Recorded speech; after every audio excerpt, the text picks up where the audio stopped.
भगवान शिवशंकरांची कृपादृष्टी प्राप्त करणारे, दुर्भाग्य दूर करणारे प्रभावी उपाय।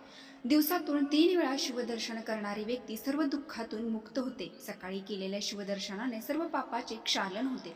दुपारी शिवदर्शन केल्याने 7 जन्माचे पाप नष्ट होते। रात्री शिवदर्शन केल्याने अगणित पुण्याची प्राप्ती होते। महादेवाला जलाभिषेक केल्याने पापक्षय होते। शिवमंदिरात आणि आजूबाजूला परिसर साफ केल्याने उत्तम गती प्राप्त होते। शमीच्या पानाने भगवान शिवशंकरांना अर्पण केल्याने मोक्ष प्राप्त होते। महादेवाला काळे तीळ वाहिल्याने धनाची प्राप्ती सुलभ होते। दररोज काळे उडीद वाहिल्याने 6 महिन्यांमध्ये व्याधीपासून मुक्तता मिळते। घरातील लहान मुलांचे आजारपण कमी व्हावे यासाठी महादेवाला जायफळ अर्पण करावे। तर असेच अनेक उपाय पाहण्यासाठी आत्ताच आपल्या आध्यात्मिक शिवपुराण या यूट्यूब चॅनलला सबस्क्राईब करा, म्हणजे तुम्हाला सगळे उपाय पाहायला मिळतील। खाली त्रिकोण दिला आहे तर त्या त्रिकोणाला क्लिक करा, म्हणजे असेच नवनवीन व्हिडिओ तुम्हाला बघायला मिळतील। धन्यवाद।